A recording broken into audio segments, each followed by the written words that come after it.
Quemar a la radio Quito. La radio Quito. Así que comenzamos. Herbert George Wells nació en 1866 en Bromley, un poblado ubicado al sudeste de Londres. Él, junto a otros autores como Julio Verne y Asimov, se convertiría en un referente de la literatura de ciencia ficción. Esta popularidad alrededor de sus obras haría que décadas más tarde se las adaptara en distintos formatos. The Invisible Man sería adaptada a una película homónima en 1933 dirigida por James Whale y a un cómic producido por Marvel en 1950. Por otro lado, The Time Machine igualmente sería adaptada a película en dos ocasiones, una en 1960 por George Pal y otra en 2002 por David Duncan y Arnold Leibovitz, por nombrar algunas, que es la más conocida. ¿Sí que esta es la película de El viajero en el tiempo?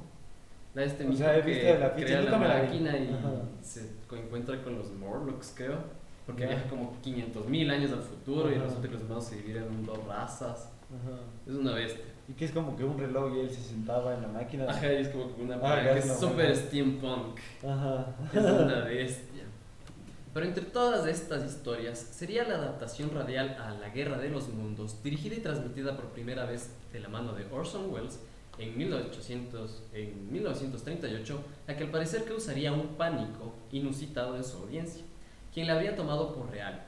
Y aunque se estima que el número de personas que lo creyeron en Nueva York fue pequeño debido a la baja audiencia que tenía el programa y que el caos se atribuyó más a la exageración de los medios, o sea, como que los medios al siguiente día dijeron como que sí, un montón de gente se volvió loca, chocaron carros, los locos se volvieron más locos, como que lunáticos, y era como que medio falso porque lo hicieron más grande de lo que fue. Claro, en la radio. Pero los efectos que tuvo esta transmisión aquí en Quito culminaron con un desastre que dejó al menos 6 personas muertas y un fugitivo, comprobado. Y esto viene de la mano de como que la persona que nos cuenta la historia. Hoy les voy a hablar de la transmisión de la Guerra de los Mundos en la radio Quito. Y para mi suerte, el libro en el que me basé para este episodio es la narración de quien adaptó y produjo el programa de aquella noche en la radio Quito, Leonardo Páez. ¿Ya? El mijo como que adaptó el guión, el mal le llegó el guión de no me acuerdo de dónde, más adelante lo dice. Él lo reescribió para que sea aquí en Quito ¿Ya? y lo produjo. Entonces la gente quería su cabeza el siguiente día. Y que aparte de ser un radiodifusor, fue periodista, compositor y cantante de pasillos. Quizás para la gente que nos escucha y no sabe lo que es el pasillo es un derivado del vals europeo que se desarrolló en varias partes de Latinoamérica y en el caso de Ecuador se lo mezcló con el yarabí, ¿Ya? que es como que un género que mezclaba ritmos andinos con letras melancólicas provenientes de la poesía trovadora europea, dando composiciones como Nuestro Juramento o El Aguacate, ¿Ya? densamente. Y bueno, el sábado 12 de febrero de 1949 había sido un día normal en Quito. La ciudad todavía no veía el dramático crecimiento que vendría en las siguientes décadas y sus límites se perfilaban aproximadamente en el actual barrio de la Villa Flora al sur, que llegaba hasta la calle Pedro de Alfaro y al norte llegaba a la calle Orellana.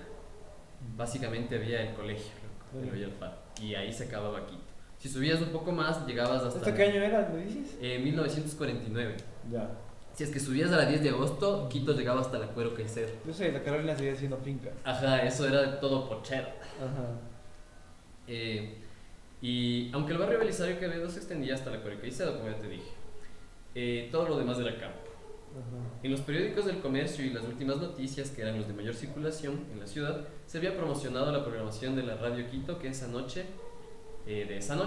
en varias ocasiones, anunciando el programa de la canción criolla, que a su vez tendría una sorpresa para los escuchas. O sea, jamás anunciaron el programa como tal, Ajá. sino que decían que iba a haber una sorpresa en la mitad de un programa, el programa de la música nacional. A eso de las 7 de la noche, ya oscuro, Páez cuenta que se encontraba ensayando con sus actores antes de salir al aire.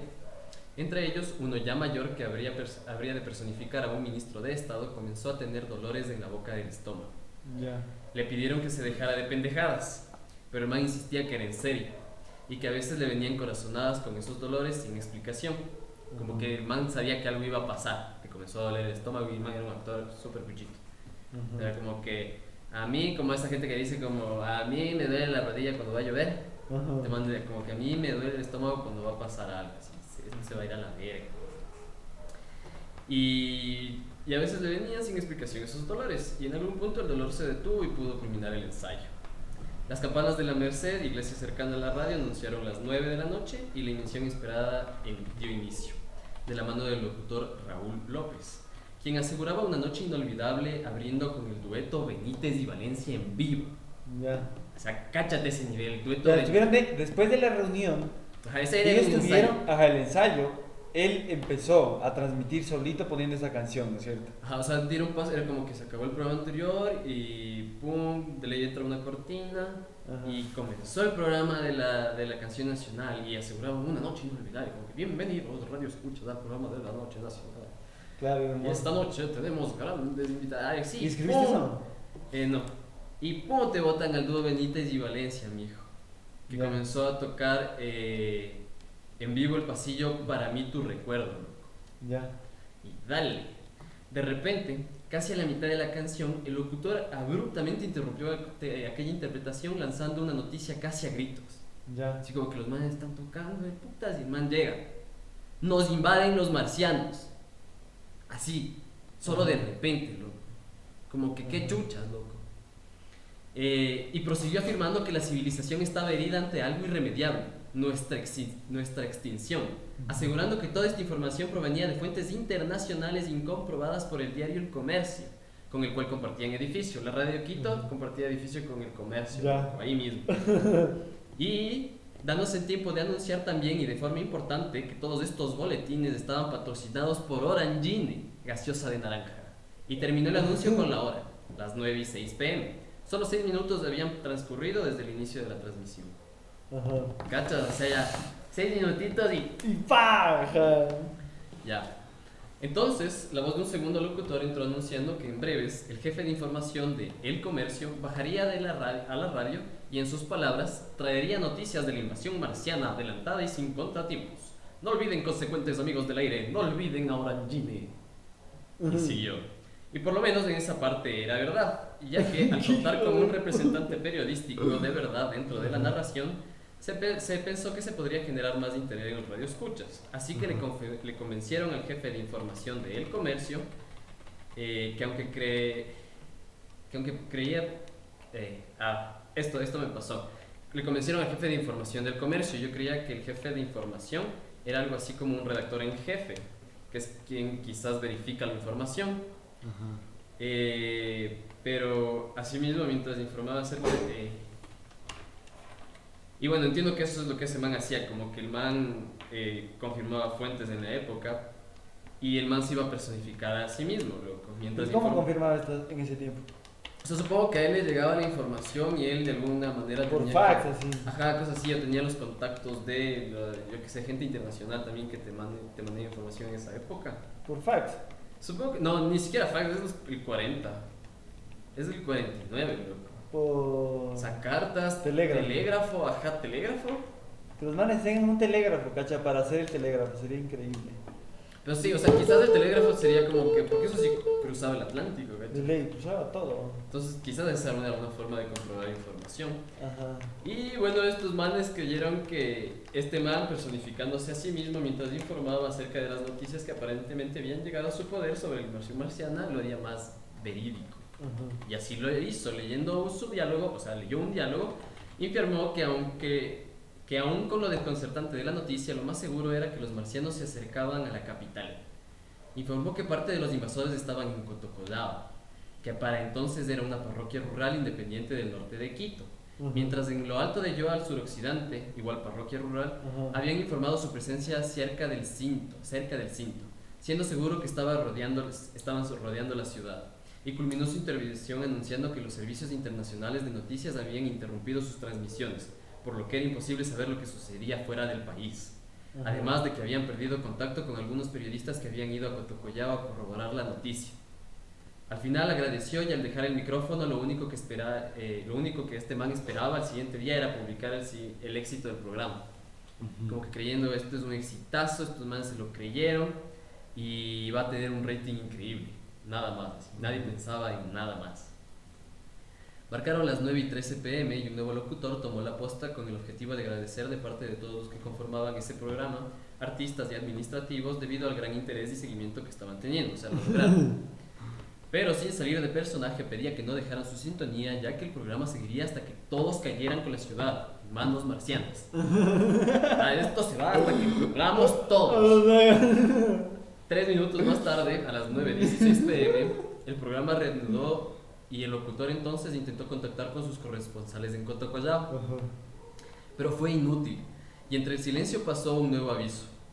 El ministro de gobierno había llegado a las instalaciones, pero este era obviamente personificado por un actor, quizá el actor que ya habíamos dicho antes que tuvo la corazonada, quien a mi punto de vista contaba con un diálogo muy bien adaptado y convincente. Al principio, el ministro explicó que se dirigía por expresa disposición del presidente y que además había llegado al acuerdo con el ministro de Defensa de no topar términos como desaparición o fin del mundo, dándole la seriedad del caso.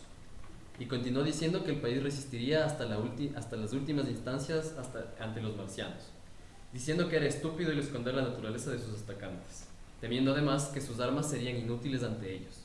Pero terminó su discurso alentando a los compatriotas de que todo esto pasaría diciendo: tengo mi pálpito, compatriotas, de que nunca me ha fallado. Mañana domingo, óiganlo claramente, visitaremos como siempre la iglesia de nuestra preferencia.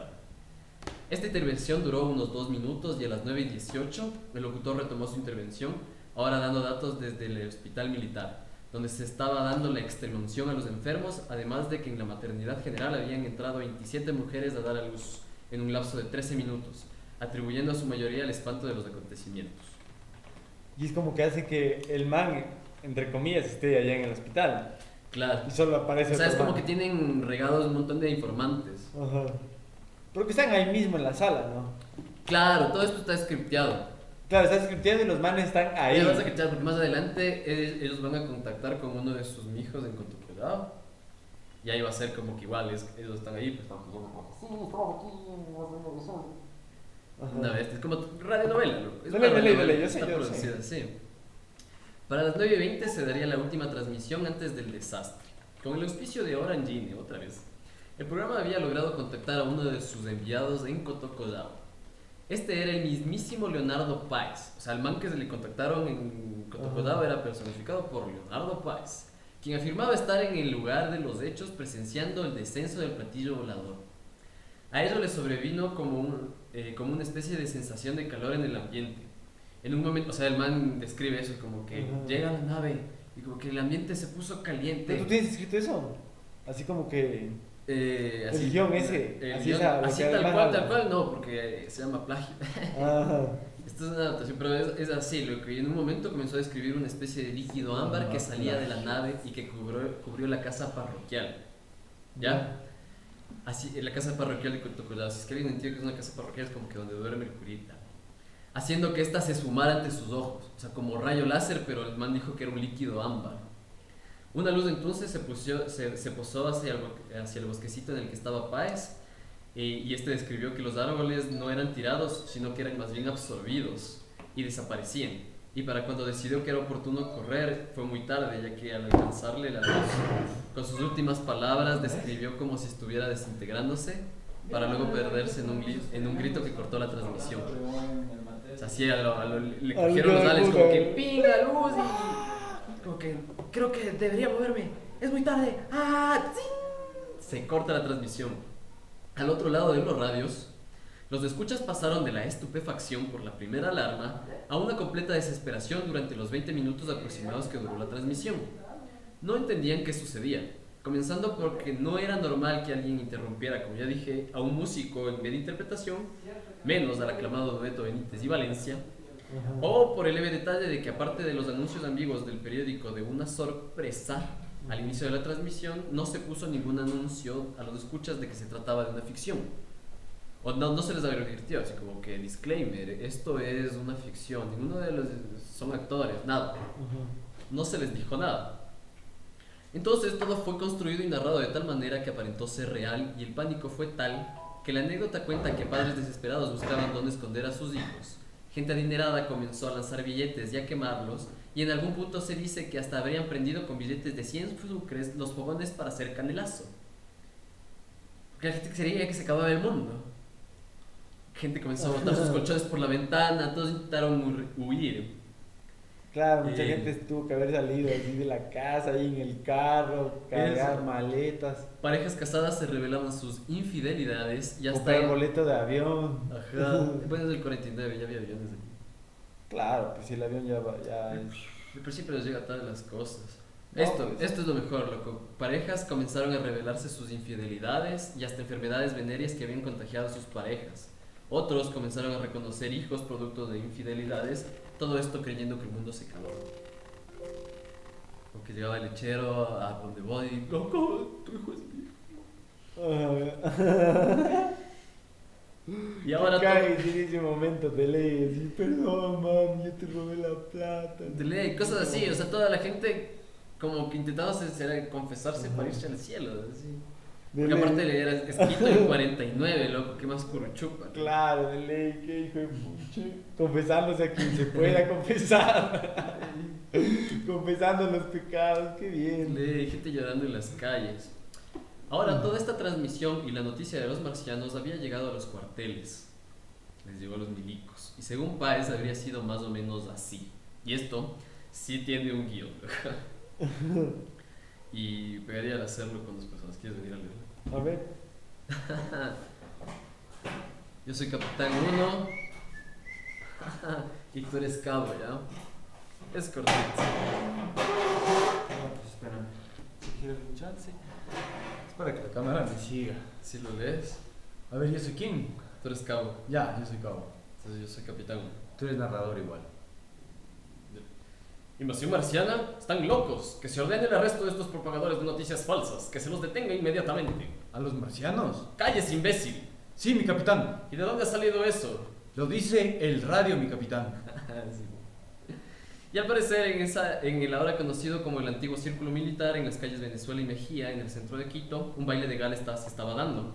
Que aunque Páez atribuye a que el 12 de febrero es el Día del Ejército y de la Amazonía, o sea, en el libro man dice que era el 12 de febrero el Día del Ejército y de la Amazonía, no sé desde cuándo se instauró o se cambió esa fecha al 27 de febrero como el Día del Ejército Ecuatoriano, en honor a la batalla de Tarqui. Y bueno, dicen que la noticia llegó ya muy distorsionada. En principio pensaban que una nueva revolución comenzó y por ahí se creyó hasta que se trataba de una nueva revuelta orquestada por Velasco Ibarra. ¿Cachai? Ya. Dijeron, Velasco otra vez se fue a la verga. El séptimo velasquismo. Pero con la radio se supo que de los marcianos. Y fue tal el miedo que al salir la esposa de un almirante para regresar a su casa se encontró con la noticia de que su chofer había huido con el carro. No. Ajá, la esposa de un almirante. ¿Te imaginas? O sea, el pobre hijo de puta ese terminó muerto. Furiosa le dijo al portero que este hombre mañana mismo sería reportado y dado de baja, no detenido. A lo que el reportero replicó con: si amanecemos con vida, señora. ¿Cachas? O sea, hasta el portero ya se lo creía. Para este momento, la gente de Coto Collao se dio cuenta de que nada pasaba en realidad, y al igual que los grupos militares y policiales que habían visitado la zona, llegaron a la misma conclusión. O sea, ya había gente ahí, llevaron como que pelotones y se dieron cuenta que nada, que habían sido vergonzosamente engañados por la radio. Y como a cualquier persona, eso les emputó. Y mal. Y mal. Las llamadas en la radio comenzaron a saturarse al igual que el inicio de la emisión, pero ahora todas las voces eran amenazas.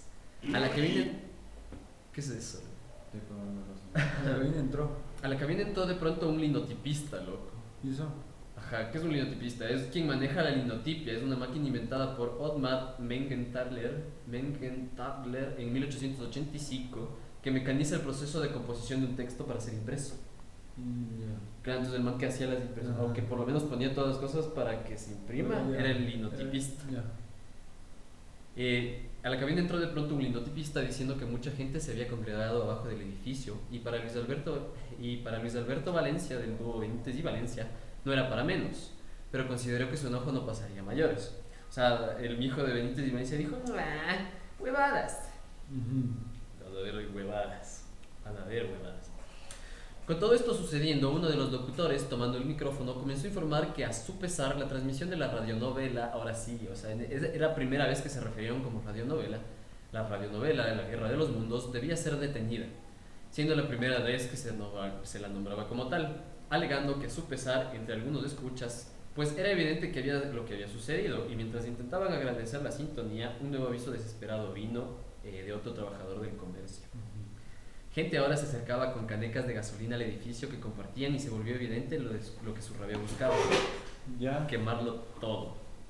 Temiendo por su vida, intentaron apelar al lado humano de sus atacantes a través de la misma radio, pero fue inútil. Ya nadie sabía si lo que decían era cierto o no, y aunque llegaron los bomberos, estos fueron rechazados por la turba enojada que buscaba venganza. Los bomberos dicen que ellos llegaron y que la gente de puta les dijo como que, ¿qué vienen a hacer aquí? ¿Cuál es su puto problema? Y les hicieron correr, loco. A la radio. A los bomberos de ahí, porque los bomberos hubieran evitado que quemaran. Pero los manes amenazaron con quemarlos a ellos también. Ya. Y lo Chao. Los trabajadores del comercio y todos aquellos que poco tenían que ver con el programa fueron desalojando la calle de a poco por un solar que colindaba con el edificio en la calle Chile. O sea, comenzaron a saltarse al edificio de al lado. Los que no tenían nada que ver, o sea, los trabajadores del comercio. Y los dejaron escapar porque sabían que no eran a quienes buscaban. Con la ayuda de otro linotipista al que llamaban Chapa Andrade, que igual Chapa viene del quichua Chapac, que significa vigilante, agente, detective o policía. Y a diferencia de lo que se puede creer, el término chapa como tal en quichua significa frutos que crecen pegados, como bayas, o yo que sé, las uvas, algo así. Y bueno, con la ayuda de este Chapa Andrade escaparon subiendo a la azotea a través de un restaurante que funcionaba en la parte de arriba del edificio, es como que tenían el bar arriba, para luego bajar por la casa colindante y para cuando llegaron a la azotea contigua, las llamas ya habían tomado gran parte del edificio, loco. O sea, los manes lograron subirse al restaurante, se meten por una ventana y se saltan al edificio de al lado, loco. Como que Qué enfermos. Ajá. A la misión imposible. Más o menos. Pero por los techos de Quito. Ya. En el otro lado, el Chapa Andrade le explicó a Páez que más que a ningún otro que estuvo en la transmisión era a él, a quien seguro matarían si le cogían, si lo atrapaban. Porque coger significa muchas cosas. Yo sé. Yo sé, pero estamos en internet. Ya. Por lo que estuvo de acuerdo con que todos se escaparan mientras mi hijo se quedaba ahí. O sea, les dijo, ustedes escápense y yo me quedo aquí. Yo muero con mi... Claro. Me hundo con mi barco, mi hijo. Ya solo cuenta que un amigo suyo llamado Leonel llegó completamente borracho para ayudarlo. Como que un pana borracho del man se metió a la casa y llevaba como que, loco, supe que te iban a matar y me chumé y vine a ayudarte. Ajá, en ese trío, o sea, es como que me hice verga para coger valentía y vine a ayudarte. Mi Y a través de una ventana y con ayuda de sus correas como cuerda lograron subirse al tejado de esa casa. O sea, como que... Mientras se movían por los tejados, el campanario de la Merced marcó las 12. O sea, ya habían pasado 3 horas desde el inicio de esto y estaban valiendo verga. Habían pensado en varios lugares de los que ir, pero ninguno pareció factible, principalmente por la distancia. El incendio ya había consumido casi todo el edificio y, como un faro, iluminaba la noche de Quito. Ya. Así, precioso. Leonel entonces comenzó a recuperarse de su borrachera, el pana de este mijo, haciendo que el miedo lo sobrecogiera al darse cuenta de dónde se encontraba. O sea, como que el man entró en razón en medio del edificio y dijo, ¿dónde estamos, brother? ¿Cómo me sube aquí? ¿No estabas muerto? Y Páez dice que tuvo que explicarle a Leonel la idea que él había tenido y que le había salvado la vida con su idea. ¿De cuál? O sea, le tuvo que explicar al hijo que estaba borracho que el borracho tuvo una idea y que le había salvado la vida ese rato porque había entrado en razón al parecer, así por yo que sé, la altura y el fuego, la adrenalina. Y para su suerte, en un par de casas a lo lejos vieron una luz y al pedir ayuda una mujer les dejó meterse allí, diciéndole a Páez que habían varios grupos de policías y pesquisas desplegados buscándolo por toda la calle Cuenca. Los pesquisas son básicamente el tipo de policía chavera que había aquí en Quito, que era un policía encargado de investigar delitos y que no utilizaba uniforme. Ajá, entonces era un policía que literalmente podía ser todo. Un detective. Ajá, pero el man llegaba a sacar putas. O sea, podía hacer lo que quisiera porque era un policía. O sea, si tú le golpeabas o le sacabas la puta y... Pero se vestía de civil. Ajá, pero estaba de civil. Entonces era una zapada también, como que no me puedes tocar porque soy chapa. Pero tú no sabes que soy chapa hasta que me hiciste algo. Claro. Y a la cárcel. Y había pesquisas desplegados buscándolo por toda la calle Cuenca y que justamente ya habían registrado aquella casa, por lo que era seguro. Casi inmediatamente Leonel salió sin decir nada y no se supo más del mijo. Quienes le ayudaron fue una pareja de hermanos colombianos que estaban en la Central, estudiando en la Universidad Central y vivían en el centro, loco. Ya. Como que vivían ahí y le dieron posada. Páez les pidió que le avisaran a su familia de su paradero y en especial que le trajeran trago. Ajá. Como que me traigan una botellita de guaspete. Ajá. Porque si no porque si lo mataban, preferiblemente borracho, parece. Ajá. El man dice eso, como que si me cogían, preferiblemente chumadito. Ajá, A eso- bueno borracho. Ay, cogen, no estoy vivo o consciente. A eso de las 4 a.m., 5 primos de Páez en una camioneta llegaron justo al frente de la casa en la que se resguardaba.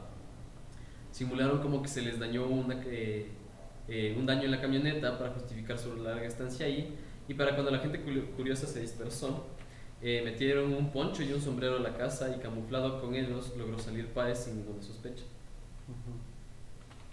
Sí. ¿Ya? Solo salió así. Se metió junto a sus otros 5 primos, emprendiendo su... Sí, solo salió, es como que esperaron el momento exacto, metieron la ropa y más solo salió... Y listo. Se metió junto a sus otros 5 primos, emprendiendo de nuevo su escape. Lograron cruzar la ciudad casi por completo, o sea, en el tamaño que tenía la ciudad, pero un poco más allá de donde se ubica el antiguo aeropuerto de Quito, porque es ahorita el Parque Bicentenario, se dieron cuenta que había un retén policial y militar, y con algunos civiles que los esperaba. Mientras se acercaban, acordaron que Páez se haría pasar por más borracho de lo que estaba, y fingiendo inocencia dentro del poncho que lo envolvía, esa fue su salvación. Como que le dijeron, hazte más del chumado y hazte bola en el poncho y no digas nada. Al detenerlos, los pesquisas amenazaron con que les dejaran revisar el vehículo, aludiendo a que si no les dejaban, no les tocaría más que plomo. Así como, nos dejan ver que hay dentro del carro, se muere. Al revisar con ayuda de fósforos, el mismo pesquisa descubrió el bulto que era Páez. Pero lograron convencerle de que era un familiar suyo que se había chumado mientras visitaba Quito por fin de semana. Además de esto, el pesquisa infirió, y esta es la mejor parte, por el sombrero y el poncho que era un agricultor. Por lo que no revisó más, ya que sabía que Páez no era ni agricultor y aparentemente no tenía fama de que gustaba de la bebida. Como que dijo, no, yo la persona que busco no es agricultor y no toma. Entonces no es este. Así que pasó a interrogar a los otros primos, los que le metieron el cuento de que habían salido solo de paseo y que debido al incendio se habían atrasado a la hacienda para ordeñar a primera hora. Y que se atrasaban al ordeño. Con eso le bastó al Chapita y casi como si fuera un milagro, Páez escapó de la ciudad, mijo. Y permanecería escondido en las inmediaciones de Nono por aproximadamente 4 meses con la ayuda de familiares que frecuentemente le traían noticias sobre su búsqueda ¿Cómo en se Quito. llama el espacio que está como a lo que tú subes de unas escaleras? El Dindel, Cuando tú subes de unas escaleras a un segundo piso, el Zaguán. sales y es como que, ¿cómo se llama ese espaciecito? A veces es una salita de estar, a veces solo es como un corredor, pero tiene un nombre, ¿cómo se llama así? ¿Cómo se llama esto? ¿Un diván? No sé, sí, no sabe estar. Un hall. Un hall, ajá, un hall. Ya. Un hall de las gradas, qué sé yo. Para dejar zapatos. Así. Ya. Y bueno, estos familiares le traían frecuentemente noticias de Quito. En estas comunicaciones se enteró que el incendio se había llevado la vida de 6 personas, entre ellas las de Clemencia, quien habría sido la pareja de Páez, o sea, se murió su esposa. Ya. Que eso es lo que no entiendo, porque al parecer ella ya se había ido, pero regresó. No cacho.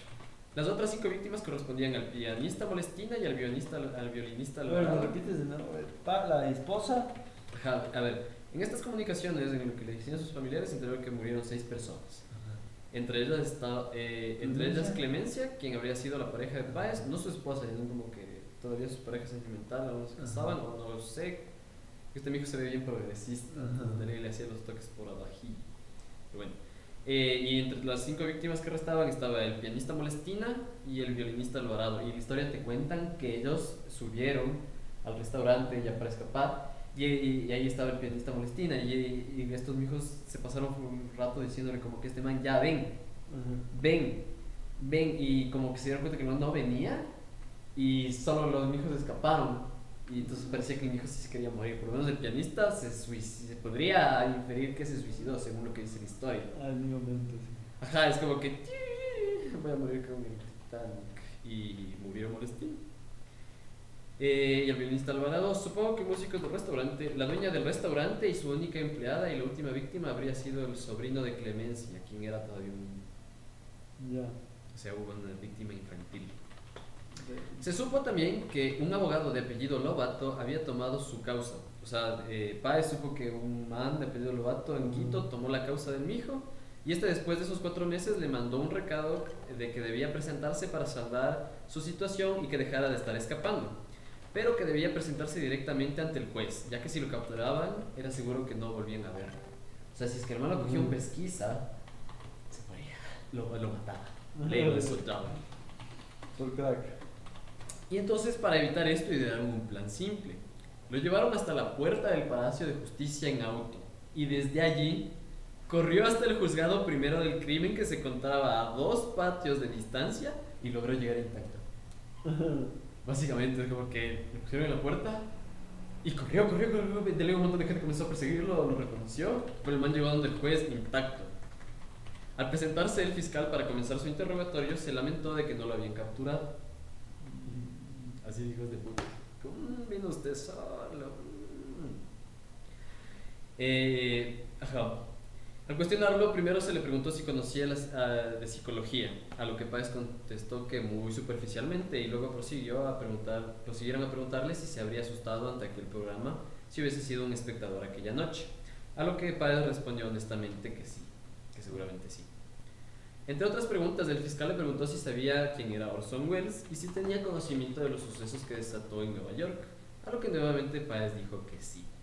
Lo que dejó claro, por lo menos para el fiscal, que Páez había actuado deliberadamente al transmitir este programa. Lobato no pudo encontrar una mejor defensa y parecía que todo estaba dicho, pero gracias a que el juez accedió a leer el contrato de adquisición de los derechos de la novela La Guerra de los Mundos que había hecho la estación, se supo que nada había tenido que ver Páez en ello, demostrando que a él solo le habían proporcionado el guión para que lo adoptara y lo produjera, es decir, solo cumplió órdenes. O sea, solo llegó su jefe y dijo, toma esto, lo adaptas, lo produces y sale el sábado. Y así, después de haber sido casi la persona más buscada en Quito, fue absuelto de toda responsabilidad. Tiempo después ganó un premio de escritura teatral con el que decidió irse a vivir a Venezuela, y ya que supongo que la ciudad nunca fue la misma para él, según lo que encontré en una página del Museo del Pasillo Ecuatoriano, murió en Venezuela en el 91, como un autoexiliado. Y esa es la historia de Leonardo Páez, el hombre que trajo marcianos a Quito y hizo que quemaran el comercio y la radio Quito en los 40. Pero esto no está como del todo guión aún, ¿no? Esto es todo un guión. Es todo un guión resumido en formato podcast porque te está narrando este es el lo formato que está podcast. pasando. Y Algunas partes me acuerdo como lo que decían, porque no. Pero no para ficcionarlo, ¿no? No es para ficcionarlo, esto es un guión de podcast, ¿no? Pero sería hermoso ficcionarlo. Podría ser, pero Y esta yo es la te idea de que ayudo a solo estoy ficcionarlo. contándole a esta. Y ya. Y esa es la historia de cómo Leonardo Páez es un gran tipo.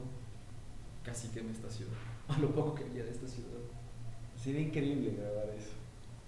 Grabarla así, ficción. Es una Sí, historia súper buena, demasiado bien. De ahí te sale un guión de largo, ¿no? Sí, sí puede haber. Hasta de corto, Pero es que te lees basado en el libro de Páez de él, que se llama. claro, habría que pedirle derechos como yo le pedía al... Pero es que Páez ya está. No, pues es ya que- es libre, entonces. si es que está Sí. pronto el autor es libre, Es como que porque hacen ese lo capítulo, que sí, hay sí. que poner es porque los que nos pueden sacar problemas son los familiares. Lo que hay que poner es que es inspirado en Bien, ajá. y ahí no hay ningún problema, pero si es No, pero tendría que basado alejarse en lo suficiente de él. No hay que alejarse nada. Hay que tenerle un respeto al autor también. Yo Exacto, creo y que solo hay que poner inspirado en. Ajá, ya los problemas a futuro ya valen verga. Y el momento que nosotros registremos el guión Claro, en el estoy Yepi, no comienza pasa con el nada. hijo, ya entregando el último corte, resulta que se va a casar con su hija. Todo después de esta. Y ya le pagan al final de este programa y con eso se casa. Y boom, resulta que lo produce, todo sale mal y ella también muere. Pero el man muere, pero ella muere muy viejo. Pues, entonces hagamos Ella, la historia pero del ella. man. No, pero por eso la historia es del La man, historia por de eso el ese man sobrevivió. momento. Por eso. Lo entrega, lo produce, se le muere la chica y escapa a Venezuela. Ajá. Podemos hacer que escape de uno. Y se acaba como... Y hacemos que la peli termine como el final de los despiadados. Yo cacho cómo ¿Se acuerdan? ¿Te acuerdas, Gabo? Ahí paseando el man, perro, no cacha. sé, Igual, el perro. pero en Venezuela. Cualquier otro lado. Ajá. Pero no en Venezuela, pero asemejamos que es otro lugar. ¿Cachai? Panamá. Obviamente, en filmación no hay necesidad de irse a Venezuela porque aquí hay muchos lugares parecidos a Venezuela. ¿Cachas Before Night Falls? O no lo sé. No, La de ese escritor, la de Reinaldo Arenas. no. Pero después es una película en la que se ubica en como que Cuba en la época de Batista. Y estos mijos utilizaron México, así, unas playas de México, para hacer Cuba en esos 40. ¿Y construyeron? No, solo había como que ruinas que parecían cubanas y como construcciones de faros, así, residuo, y hasta utilizaron eso de la cárcel. Así. Chatazo. Y se llama como Before Night Falls porque este mal escribía en la cárcel antes de que anochezca porque ya no tenía luz. Claro, es igual si podríamos hacer y no es que necesitamos. Este, mi hijo, este.